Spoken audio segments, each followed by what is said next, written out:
Base units are nice. Most base units also have 12 volt supply, so if power becomes an issue, you can switch them over to a car battery, they'll still operate.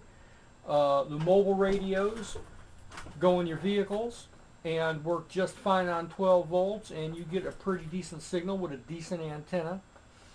Now, let's say you got a guy down watching the road at your compound. Somebody's on point.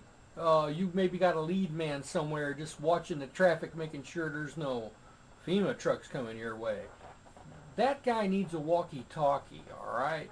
Those walkie-talkies are still 4 watts, just like the big base station.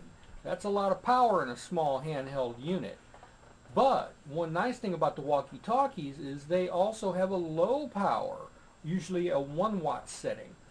Now, where the 5 watts, the guy way across town's hearing you talk, you switch it over to the low power, the 1 watt, only those close to you are hearing that conversation. The guy across town is cut out of the loop now.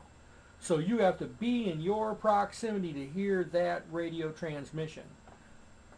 So, a set of walkie-talkies, for how many ever might be in your group, I suggest everybody have them. Mobiles in your car, bases in your home, and now you've got communications that is unrestricted, unregulated, and really nobody's going to do a damn thing about it, nor can they really clamp down on you.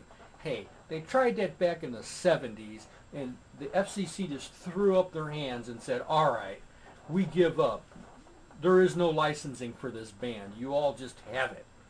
And it's been that way ever since. There is no licensing on the FCC for CB radios.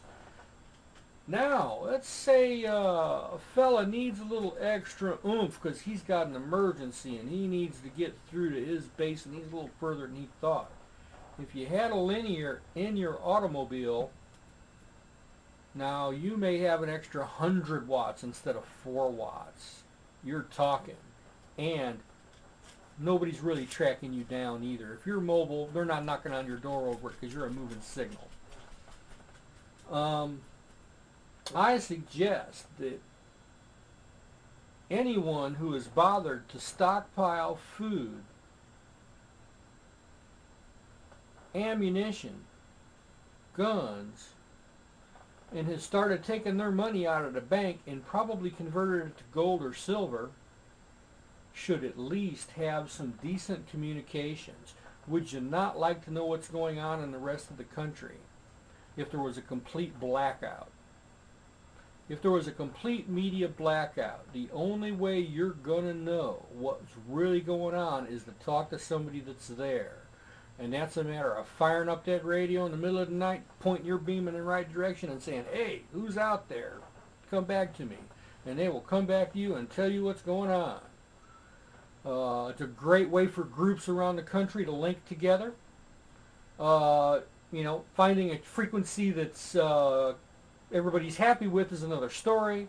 But if they're out there, they will come. Channel 16 used to be the regular hailing frequency for like skip for long distance. It was a calling frequency. When you made a contact, you told them to go to such and such channel, and then there you went and had a conversation.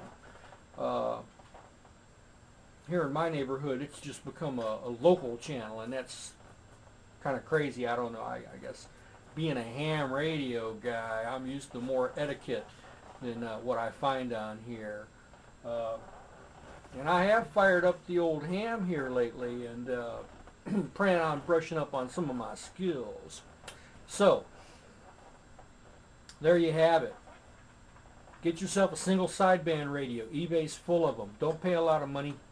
Pick a nice one and get a good price. I suggest a base station for your home, a mobile for your house, and a handheld walkie-talkie for as many members of your little group that you need.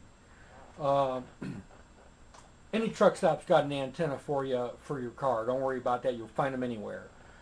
As far as antenna for your house, 50 or 60 bucks will get you a top shelf antenna. When a little bit more, you can get the antenna mast at Lowe's and the brackets at Lowe's and just stick it up and slap it on the side of the house. I bought a a Max 2000. I'm quite happy with it. It doesn't have radials. It's just a straight fiberglass shaft about 20 feet long. It does a wonderful job.